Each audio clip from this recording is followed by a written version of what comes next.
Praise the Lord. Yeshu सहाय। आज का वचन है हमारा सब बातों में उन्नति। सब बातों में उन्नति। तीसरा यूहन्ना और उसका 1 अध्याय का 2 में हमें मिलता है। जैसे तू आत्मिक उन्नति कर रहा है वैसे ही सब बातों में उन्नति करे और भला चंगा रहे। सब बातों में उन्नति करे और भला चंगा रहे। फॉर एग्जाम्पल, हम एक उदाहरण देखेंगे। एक मसीही परिवार में जब एक छोटा बालक उत्पन्न होता है तो जब वो उत्पन्न होता है तो परिवार के सभी लोग जो मसीही परिवार है तो प्रभु को धन्यवाद देते नहीं थकते। वे प्रेज द लॉर्ड, प्रभु को सारी महिमा मिले, ये कहते हैं। और फिर जब वो छोटा बालक को वो पालने में अपना समय लगा देते हैं और जब वो बच्चा स्कूल जाने लगता है और स्कूल में जब वो अच्छी तरह से मन लगाकर पढ़ता है और वो अव्वल दर्जे में वो आता है, तब क्या होता है कि उसके माँ बाप फिर से उसे देखकर प्रेज द लॉर्ड, प्रभु को सारी महिमा मिले, ये कहते हैं। एक दिन ऐसा आता है कि वो पढ़ लिख कर बहुत अच्छी नौकरी को वो पा लेता है। फिर एक बार माँ बाप, दादा दादी सब कहते हैं प्रेज द लॉर्ड, प्रभु को सारी महिमा मिले। अब उसकी शादी भी हो जाती है, अच्छे परिवार में शादी भी हो गई, प्रेज द लॉर्ड। फिर वही बात, अब जब शादी होने के बाद वो एक ऐसे पड़ाव में पड़ता है जहां उसके जीवन में कुछ ऐसी विपरीत परिस्थितियां आने लगती है। ऐसे विपरीत परिस्थितियों में वो फंसता चला जाता है। सब लोग, परिवार के लोग अब उसके पीछे लग जाते हैं, उसकी सुधार की बातों के पीछे लग जाते हैं, उलझ जाते हैं सब कि कैसे उस जगह से उसे बाहर निकाला जाए। मेरे प्रियो, कई बार पारिवारिक जीवन में कुछ ऐसा ही होता है। अब उसके साथ परिवार के लोग, सारे लोग उसके साथ उसे सुधार की बातों में सब लगे हुए हैं। एक बात निश्चित तौर से हमें जानने की आवश्यकता है, परमेश्वर के बिना भी बहुत सारी उन्नति को हम देख सकते हैं। परमेश्वर के बिना भी बहुत सारी उन्नति को लोग अपने जीवन में देख सकते हैं, लेकिन परमेश्वर के शिक्षा के बिना, परमेश्वर के बिना, यदि परमेश्वर हमारे जीवन का आधार नहीं तो कोई उन्नति का महत्व ही नहीं होता। किसी भी तरह की उन्नति का महत्व ही नहीं होता। परमेश्वर के समक्ष तो है ही नहीं। परमेश्वर के बिना बहुत आशीषें हैं, लेकिन ये अस्थायी है। लेकिन प्रभु की आशीषें स्थायी होती है। जो प्रभु की ओर से मिलती है वो स्थायी होती हैं। आशीषें तो प्रभु के बिना भी प्राप्त लोग करते हैं, जैसा कि हम लोगों ने देखा, बहुत सारी उन्नतियां उनके जीवन में होती तो है, लेकिन वो अस्थायी होती है और परमेश्वर के साथ जुटते बैठते हैं और तब उनके जीवन की उन्नति, आशीषें वो स्थायी। अब हम देखते हैं तीसरा यूहन्ना 1:2 में क्या कहता है। हम लोगों ने अभी पढ़ा, 1:2 में फिर से हम पढ़ते हैं, ध्यान पूर्वक देखते हैं इसमें क्या लिखा है। यहाँ लिखा था, जैसे तू आत्मिक उन्नति कर रहा है वैसे ही सब बातों में उन्नति करे। वैसे ही सब बातों में उन्नति करे और भला चंगा रहे। 3 प्रकार की बातों को यहाँ पे कह रहा है। पहली बात क्या कह रहा है? पहली बात नोट करने वाली, पहले आत्मिक उन्नति की बात कह रहा है। सांसारिक उन्नति सेकंड टाइम। पहले कहता है पहले आत्मिक उन्नति की बात कर रहा है, फिर कहता है सब बातों में उन्नति। और जब सब बातों में उन्नति की बातें कहता, फिर थर्ड में वो क्या कहता है कि साथ ही साथ वो भलाई और चंगाई भी हमारे साथ आती है। यदि हम ऐसा करते हैं तो भलाई और चंगाई भी साथ साथ आती है। प्रभु यीशु जो इस संसार में आया, यीशु मसीह, वो हर क्षेत्र में संतुलित जीवन जिया। हर क्षेत्र में वो एक संतुलन बना के रखा, एक संतुलित जीवन को संतुलित रूप में वो बढ़ता गया। और अगर हम देखें तो सामाजिक रीति से भी उन्नति किया, पहला हम लोग देखते हैं, पहला जो रेफरेंस है लूका उसका 2 अध्याय का 52 पद में हमें मिलता है। यीशु बुद्धि, दिलडौल और परमेश्वर तथा मनुष्यों के अनुग्रह में बढ़ता गया। यीशु बुद्धि, दिलडौल, कौन से दिलडौल? शारीरिक दिलडौल तो बेशक था, लेकिन आत्मिक बातें कही जा रही है, आत्मिक बुद्धि की बातें कही जा रही है, क्योंकि वो परमेश्वर का पुत्र था। संसार की बातें से वो कोसों दूर था, उसे संसार की बातों से कोई मतलब नहीं था, कोई लेना देना नहीं था। यहाँ लिखता है यीशु बुद्धि, स्वर्गीय दिलडौल और परमेश्वर तथा मनुष्य की अनुग्रह में वो बढ़ता जा रहा था। हम जानते हैं कि यीशु एक बढ़ई का बेटा था और उसने इस व्यवसाय में अपने पिता की सहायता करते करते वो पिता का हाथ भी वो बटाया करता था और साथ ही साथ वो इस उस समय के दौरान में वो शारीरिक व आत्मिक रूप से परमेश्वर की इच्छा के अनुसार भी वो बढ़ता जा रहा था।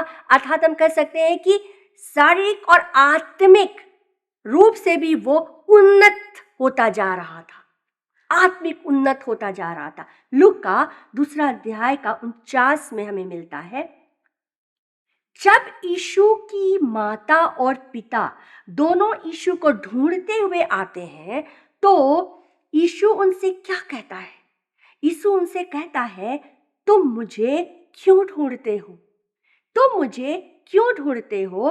क्या नहीं जानते कि मुझे अपने पिता के भवन में होना अवश्य अवश्य है? मुझे अपने पिता के घर में, उस समय पिता का घर जिसे आज हम चर्च कहते हैं, वो मंदिर, वहां पर होना क्या मेरे लिए आवश्यक नहीं? इस समय जब वो ऐसी बातों को बतला रहा था, केवल उसकी उम्र 12 साल थी और 12 साल की उम्र में वो इस तरह की बातों को कह रहा है कि तुम मुझे क्यों ढूंढते हो? अपने माता पिता से कहता, अपने पेरेंट्स से कह रहा कि तुम मुझे क्यों ढूंढते हो? क्यों? क्या नहीं जानते थे? क्या नहीं जानते थे कि मुझे अपने पिता के भवन में होना अवश्य है? मत्ती 6:33 भी हमें यही बात बार बार हमें मिलता है कि हमने कई बार पढ़ा है कि सबसे पहले नंबर में आत्मिक उन्नति का होना मतलब परमेश्वर के साथ सही संबंध है तो बाकी सारे संबंध ठीक हो जाएंगे। यदि प्रभु यीशु के साथ हमारा संबंध सही है, सारे संबंध, सारी बातें ठीक हो जाएंगी, अपने आप ठीक हो जाएंगी। तो यीशु मसीह यहाँ पर अपने आप को ये बताना चाह रहा है, ये पद से हमें ये समझना है कि वो उस दौरान परमेश्वर के के द्वारा वो भेजा, वो परमेश्वर उसे भेजा इस संसार में, वो इस संसार में आया, लेकिन उसने इस संसार में रहकर अपनी बातों को नहीं, अपने अनुसार नहीं, अपनी योजना पूरी करने नहीं, परमेश्वर की योजना पूरी करने के लिए आया। इसीलिए वो कहता है कि मेरे पिता के भवन में होना अवश्य है मुझे और अपने पिता की इच्छा को पूरी करना है।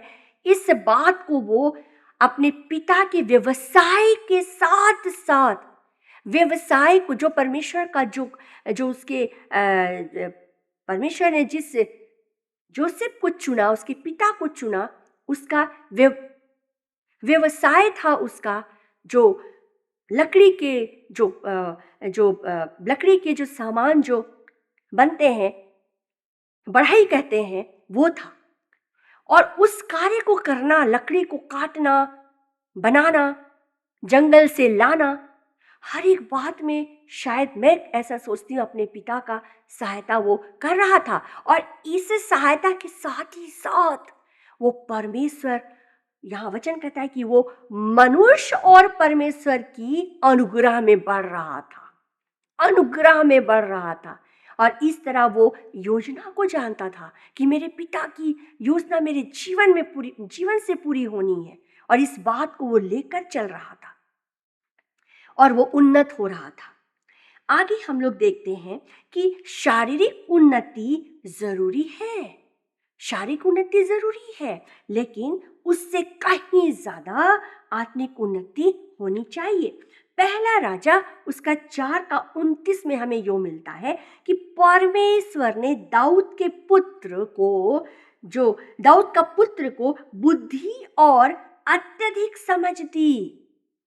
अर्थात परमेश्वर ने दाऊद के पुत्र सुलेमान को बुद्धि और अत्यधिक समझ, बुद्धि तो दी और अत्यधिक समझ, अधिक से अधिक समझ, बुद्धि को कैसे आगे लेकर चलना है उसकी समझ परमेश्वर की ओर से मिली और उसके हृदय को समुद्र तट जैसा विशाल बना दिया। वचन कहता है विशाल बना दिया। और एक अनुवाद में हम देखेंगे, उसमें लिखता है कि दाऊद के पुत्र सुलेमान की बुद्धि के साथ उसके हृदय में समुद्र तट की बालू के किनकों के तुल्य अनगिनत गुण थे, अनगिनत गुण थे। परमेश्वर चाहता है कि उसकी दी गई आशीष उसके राज्य की बढ़ोतरी के लिए हो। उसके द्वारा दी गई जो भी आज आशीष है, हम उसको कैसे उन्नति में ला सकते हैं, उसके राज्य की बढ़ोतरी के लिए हो। जब परमेश्वर की आशीष उसके राज्य की बढ़ोतरी के लिए होती है तो खुद ब खुद इससे हमारी आत्मिक उन्नति भी होती है। अब ये सवाल उठता है कि सब बातों में उन्नति का होना, सब बातों में उन्नति का होना हमारी सोच पर ही डिपेंड करता है कि हम सब बातों पर कैसे उन्नति पा सकते हैं। यदि हम देखें तो हम अपने ये जो हमारा हार्ड डिस्क है, जहाँ हम जो हमारा मेमोरी पावर, जो हमारा हार्ड डिस्क जिसमें मेमोरी पावर या फिर मेमोरी पावर कह सकते हैं, आज वो किन चीज़ों से भरा हुआ है। यीशु मसीह के लाइफ को हम लोगों ने देखा कि वो किस तरह से आत्मिक बातों को और किस तरह से वो शारीरिक और मानसिक रूप से वो बढ़ता जा रहा था आत्मिक रीति से। आज परमेश्वर हमें जब इस संसार में, पृथ्वी में जब भेजता है तो हमारा मेमोरी, हमारा हार्ड डिस्क जो है वो बिल्कुल खाली रहता है, बिल्कुल खाली, उसमें कुछ भी नहीं रहता है, बिल्कुल खाली रहता है। ध्यान देने योग्य बात ये है कि आज हमें अपने हार्ड डिस्क को चेक करने की ज़रूरत है कि जो कुछ भरा है वही बाहर निकलेगा। हमारी उन्नति किस बात से हो रही है? जो कुछ भरा है वो उन्नति के लिए है या फिर हमारी उन्नति को रोकने के लिए? हमें इस बात को पर ध्यान देने की ज़रूरत है कि हमारे हार्ड डिस्क में जो भरा है आज, वो हमारे किस कार्य के लिए है। हमें वो परमेश्वर के रास्ते से अलग कर रहा है या फिर परमेश्वर की उन्नति में आगे बढ़ा रहा है। हम लोग यूसुफ का उदाहरण कई बार हम लोग देखते हैं कि यूसुफ जो था वो सांसारिक परिस्थितियों में वो पड़ता गया, लेकिन सांसारिक परिस्थितियों में वो आत्मिक स्वभाव को पहनता चला गया, आत्मिक स्वभाव को वो पहनता चला गया सांसारिक परिस्थिति में, और आत्मिक उन्नति में वो बढ़ता गया। अंत में उसने आत्मिक उन्नति के साथ साथ दुनिया के धन दौलत शोहरत सब हासिल कर लिए, क्योंकि परमेश्वर की आशीष उस पर थी, परमेश्वर का अनुग्रह उस पर था। जैसे कि यीशु मसीह के लिए हम लोगों ने पढ़ा, मनुष्य और परमेश्वर के अनुग्रह के द्वारा वो बढ़ता गया। इसी तरह यूसुफ के जीवन में बहुत तकलीफें आई, बहुत ऐसी परिस्थितियों का सामना किया, हम लोग सब जानते। उस परिस्थितियों में भी वो आत्मिक बातों को, आत्मिक विचारों को पहनता जा रहा था और अंत में वो ऐसे धन दौलत से, वो बिल्कुल बहुत सारे धन दौलत और ऐसे जगह में प्रभु उसे खड़ा किया जहाँ उसे बहुत शोहरत और बहुत नेम और बहुत कुछ मिला। प्रेरित पौलुस को भी हम यदि देखें कि जब साउल था, प्रेरित पौलुस जब शाऊल था तब संसारिक बातों से लैस था, संसारिक बातों से पूरी तरह से लैस था। उसे क्या करना है, कौन सी बातें करनी, कौन नहीं करनी, कौन सी उन्नति की बातें हैं, कौन सी बातें जो उसे रोकती है, इन बातों से वो बिल्कुल अनभिज्ञ था। लेकिन परमेश्वर को पाने के बाद, परमेश्वर को अपने जीवन में जगह देने के बाद आत्मिक उन्नति में बढ़ता चला गया और पौलुस के बारे हम लोग देखते हैं, जब पौलुस बना तब हम लोग देखते हैं कि वो किस रीति से साउल से पौलुस बना और वो परमेश्वर के राज्य को बढ़ाने में वो लग गया और बढ़ाता वो चला गया। अब हम एक और देख लेते हैं कि अब हम शारीरिक उन्नति की बात करते हैं। हम उन्नति की बातों को देख रहे हैं, सब बातों में उन्नति। अब एक शारीरिक उन्नति की बातों को भी हम कर लेते हैं। पहला कुरिन्थी 3 अध्याय का 16वां पद में क्या कहता है? क्या तुम नहीं जानते कि तुम परमेश्वर का मंदिर हो और परमेश्वर का आत्मा तुम में वास करता है? क्या तुम नहीं जानते? शायद हम नहीं जानते, इसलिए परमेश्वर का वचन ऐसा हमें कहता है, क्या तुम नहीं जानते कि तुम परमेश्वर का मंदिर हो और परमेश्वर का आत्मा तुम में वास करता है? यदि कोई परमेश्वर के मंदिर को नष्ट करेगा तो परमेश्वर उसे नष्ट करेगा, क्योंकि परमेश्वर का मंदिर पवित्र और वह तुम हो और वो हम हैं। परमेश्वर का मंदिर जो हमारे हृदय में है, जो हमारा सर से लेकर पांव तक हमारा शरीर, जहां परमेश्वर का मंदिर है, जो हमारे अंदर परमेश्वर का मंदिर है। मंदिर यदि हम देखें, मंदिर हम किसे कह सकते हैं? मंदिर पहले पुराने समय में मंदिर, चर्च को मंदिर कहते थे। यदि हम ऐसा समझ सकते हैं कि मंदिर में मंदिर की जब सफाई होती है तो उसके अंदर के धूल, गर्दे, बेकार की चीज़ों को फेंका जाता है और समय समय पर सफाई होती है और समय समय पर अच्छी वस्तुओं को फिर से साफ सुथरा करके रखा जाता है। और सिर्फ चर्च के अंदर ही नहीं, चर्च के इर्द गिर्द, अगल बगल सब जगह सफाई होती है। सब जगह वहाँ से जितने भी जो फेंकने की वस्तु होती है, जो डस्टबिन में डालने की वस्तु होती है, उन्हें हटाया जाता है। और यदि हम कहें कि जब हम अपने हृदय की बात करते हैं, तो जब हम अपने हृदय की मंदिर की बात करते हैं, जैसे कि हमने अभी पढ़ा, ज़्यादातर लोग अपने आत्मिक बातों को ज़्यादा रखते हैं, ख्याल करते हैं, अपनी आत्मिक बातों का ख्याल उन्हें ज़्यादा रहता है। आत्मिक बातों को करना, आत्मिक विचार बहुत अच्छी बात है। इसके साथ ही साथ हमें अपने शरीर को भी उतने ही ध्यान देने की आवश्यकता है। अपने शारीरिक अवस्था पर भी ध्यान देने की आवश्यकता है। वह मंदिर तुम हो, वह मंदिर हम हैं, अर्थात हम मसीही और ये देह, शरीर, जिसका विशेष ध्यान हमें रखनी चाहिए। शरीर की स्वस्थता जो है, अगर इसकी बात यदि हम सोचें, यदि हम बोलें, तो शरीर यदि स्वस्थ रहेगा तभी हम लोग कहते हैं कि आत्मा यदि स्वस्थ है तो शरीर भी स्वस्थ रहेगा। बेशक सही बात है कि आत्मा स्वस्थ है तो शरीर भी हमारा स्वस्थ है, लेकिन कई बार ऐसा होता है कि हमारा शरीर अस्वस्थ पाया जाता है, जिसके कारण हमारा आत्मिक दिल डौल में बढ़ने की बजाय हम आत्मिक रीति से हमारा गिरावट होने लगता है। और इसीलिए शरीर पर हमको ध्यान देने की जरूरत है, इस बात के लिए कि हमारा शरीर स्वस्थ रहे। हम क्या खाते हैं, हम क्या पीते हैं, खाने पीने से लेकर रहन सहन से लेकर हर एक बात में ध्यान देने की जरूरत है। सब बातों में उन्नति करने की बात आ रही है। शारीरिक, फिजिकली भी हमें प्रभु चाहता है कि हम उन्नत हों, अपने शरीर पर ध्यान दें।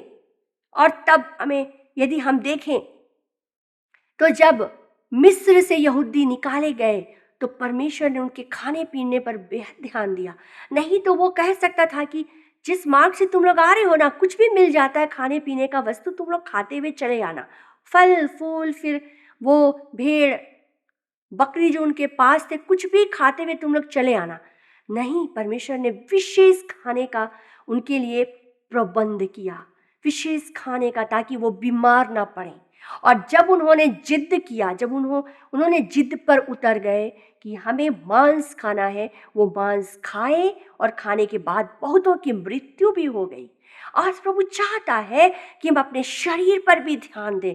हम क्या खाते हैं, हम क्या पीते, कैसा रहते, हमारा रहन सहन, वे ऑफ लिविंग, सब बातों पर हमें ध्यान देने की ज़रूरत है। जब शरीर चंगा होगा, हमारा शरीर स्वस्थ रहेगा, तो हमारा आत्मिक विकास होगा, हमारे आत्मिक जीवन में बाधा रुकावट नहीं आएंगी। और परमेश्वर की विशेष बात है कि परमेश्वर की योजनाओं में हम बाधक नहीं बनेंगे। परमेश्वर जो योजना हम और आपके लिए बना के रखी है, उसमें हम बाधक नहीं बनेंगे। परमेश्वर के कार्य जो हमारे द्वारा होनी है, वो बाधित नहीं होगी। तो वचन कहता है कि परमेश्वर ऐसे लोगों को नष्ट करेगा जो उसके मंदिर को ध्यान नहीं देते, जो उसके मंदिर को गंदा करते हैं, जो उसके मंदिर को मंदिर नहीं समझते हैं। वैसे लोगों को परमेश्वर कहता है कि मैं उसे नष्ट करूंगा। और एक हम लोग देख लेते हैं उदारता में उन्नति की बातें। उन्नति की बातें हो रही है, उदारता में उन्नति की बातें है। उन्नति की बातें बहुत सारी उन्नति की बातें, पर मैं दो तीन आप लोगों को बतलाना चाह रही हूँ। लास्ट हम लोग देखेंगे उदारता में उन्नति की बातें। इब्रानी की पुस्तक 13वां अध्याय का 16वें पद में हमें मिलता है, भलाई करना और उदारता दिखाना ना भूलो। अगर ये हमारे जीवन में है तो हम इस तरह से भी हम परमेश्वर के लिए उन्नति का कारण बन रहे हैं, लोगों के लिए हम उन्नति का कारण बन रहे हैं। भलाई करना और उदारता दिखाना ना भूलो, क्योंकि ऐसे बलिदानों से परमेश्वर प्रसन्न होता है।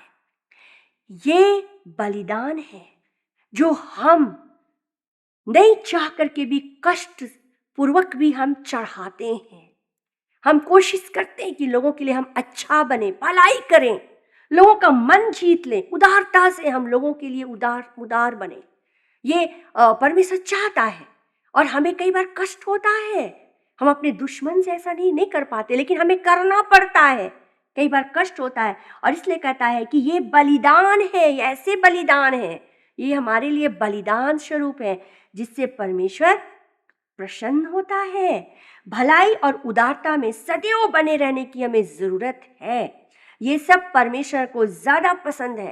परमेश्वर इन सब बातों से खुश होता है और ऐसे बलिदानों से परमेश्वर प्रसन्न होता है। वचन कहता है इन सब के अलावा बहुत सारे उन्नत होने वाली बातें हैं, लेकिन आज हम लोग इतना हम लोग देखेंगे कि परमेश्वर ने हमें उन्नत होने के लिए किन किन बातों पर विशेष हमें ध्यान देने को कहा है। इन बातों पर हम विशेष ध्यान देंगे। इन सारे वचनों के द्वारा परमेश्वर आप लोगों को बहुत आशीष दे। Praise the Lord. Yeshu Sahay.